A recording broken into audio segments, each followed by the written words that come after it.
Vedanta success में आपका स्वागत है। यह डिक्टेशन 100 शब्द प्रति मिनट रहेगी। डिक्टेशन स्टार्ट होगी 3 सेकंड में।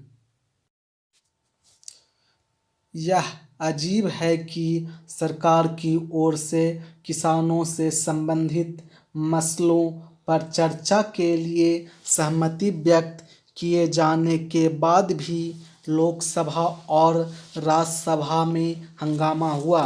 इस हंगामे के चलते दोनों सदनों की कार्यवाही जिस तरह रह रहकर स्थगित हुई, उससे यही साबित होता है कि विपक्ष का मकसद केवल हंगामा करना ही था। समझना कठिन है कि जब विपक्ष के पास कृषि कानूनों और साथ ही किसानों के आंदोलन के मसले पर राष्ट्रपति के अभिभाषण पर होने वाली चर्चा के दौरान अपनी बात कहने का अवसर है, तो फिर वह उसकी तैयारी करने के बजाय हंगामा क्यों कर रहा है।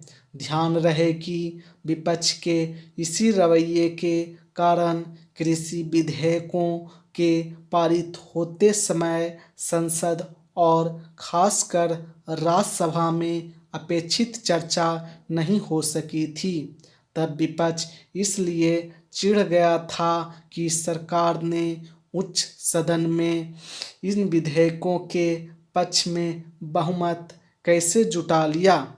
अब वह किसानों के आंदोलन को भुनाने में जुट गया है।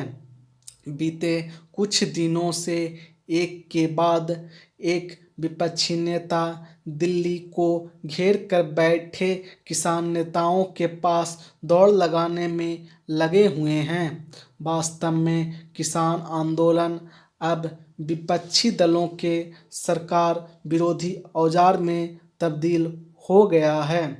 यह हास्यास्पद है कि सरकार को नीचा दिखाने के फेर में कृषि कानूनों के विरोध में वे दल भी खड़े हैं जो ऐसे ही कानून बनाने की ज़रूरत जताने के साथ अपने चुनावी घोषणा पत्र में इसका उल्लेख भी कर रहे थे। कांग्रेस ने यही किया था। शिवसेना ने तो इन कृषि विधेयकों का लोकसभा में समर्थन भी किया था। इतना ही नहीं, उसके नेतृत्व वाली महाराष्ट्र सरकार ने सबसे पहले नए कृषि कानूनों पर अमल करने के आदेश जारी किए थे। जब उसने देखा कि कुछ किसान संगठन सड़कों पर उतर आए हैं, तो अपना इरादा बदल दिया। यही काम अकाली दल ने भी किया। दरअसल यह तो वह दल है जो कृषि कानूनों को बेहतर बताने में लगा हुआ था। साफ है कि विपक्षी दल संकीर्ण राजनीतिक कारणों से किसानों को बरगलाने में जुटे हुए हैं। किसानों के मुद्दे पर संसद में हंगामा करने को बेकरार विपक्षी दलों को बताना चाहिए कि वे चाहते क्या हैं। क्या यह कि किसान अपनी उपज की बिक्री के मामले में उन्हीं पुराने नियम कानूनों में बंधे रहें, जिनसे उनके बजाय आढ़तियों और बिचौलियों के हित सधते हैं और जो तब बनाए गए थे जब देश में अनाज की कमी थी। विपक्षी दल किसानों के हितैषी बनने के नाम पर उन्हें गुमराह कर जिस तरह उनके हितों से खेलने में लगे हुए हैं, उसकी मिसाल मिलना मुश्किल है। पैरा सभापति महोदय, सरकार ने कई कृषि फार्म खोले हैं। क्या ये फार्म घाटे में नहीं चल रहे हैं? अगर सारे खर्च जोड़ दिए जाएं, बड़े बड़े अधिकारियों के वेतन जोड़ दिए जाएं, तो पता चलेगा कि सारे ये कृषि फार्म घाटे में चल रहे हैं। क्या इसी तरह से आप सारे किसानों को घाटे पर खेती करने के लिए मजबूर करेंगे। पैरा, जिस क्षेत्र से मैं आता हूँ वहाँ एक पुल बना है। मैंने 10 वर्ष तक अपनी विधानसभा में इस पुल के लिए कोशिश की है। जिस दिन से मैं यहाँ आया हूँ बराबर उसकी चर्चा करता आ रहा हूँ, बराबर कोशिश कर रहा हूँ। मैं कहता हूँ कि गंगा पर वह पुल बने। उस पुल को बनाने का आश्वासन भी मिला था।